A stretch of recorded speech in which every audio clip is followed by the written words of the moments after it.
Okay, this is chapter 2, page 2, introduction 2. Most of the things we talked about are talked about in chapter 2, page 1, introduction 1. But these are a little bit extra that, as I said in previous slide, previous YouTube, that there is no perfection. Because if you're trying to achieve perfection, it can lead to exhaustion because you drain your energy. In Tao, the universe, there is no perfection in the universe. So you can achieve perfection because it just literally drains you. So sometimes the yin is dominant over yang, and sometimes yang is dominant over yin. Sometimes the beauty is dominant, sometimes the beast is dominant. And that sometimes is that very important word in Taoism. And so, as I said, you've got to be at peace with the beauty and the beast. There isn't any correct or incorrect, good or bad, right or wrong.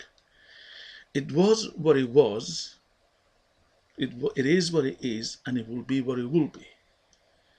Sometimes we can control, which is a control, we can control things, and sometimes we can't.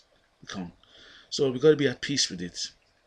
And that ebb and flow of yin and yang in a smooth, steady manner in time and space creates this energy flow, steadiness. Keep it steady. So you have a right leg and a left leg, or a right side and a left side. That steady flow of right and left, which creates movement. That's why, like a bicycle pedals is one is up, one is down. And you move, one goes down, one goes up. And you move, one goes up. Let's get it in the picture. So it's that movement of the bicycle pedal that makes the bicycle useful.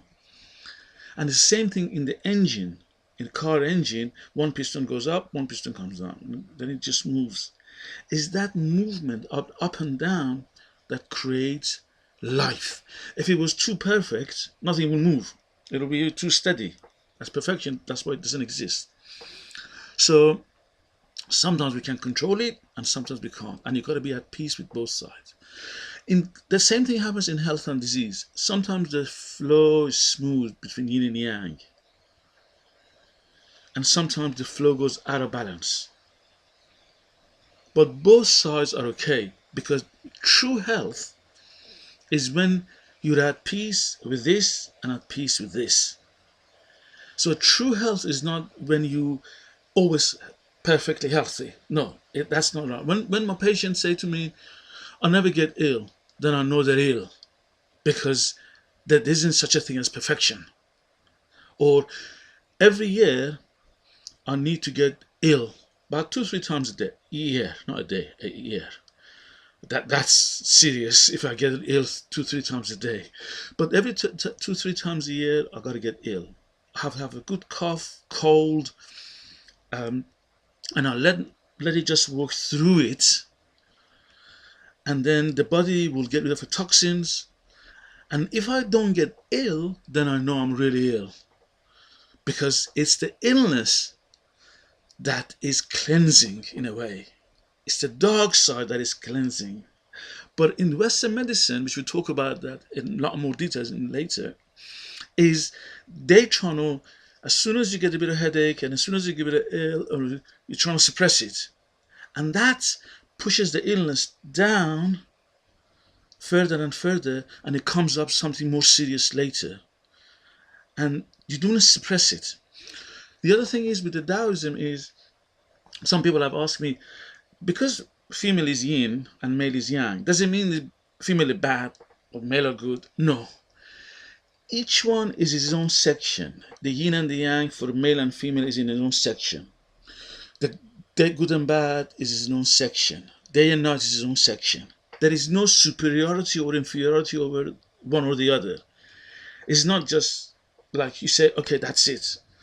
yin is bad, or yin is dark, yang is light, and because male is yang, that's it. No, it doesn't work like that. So keep that in mind. Lovely. Thank you.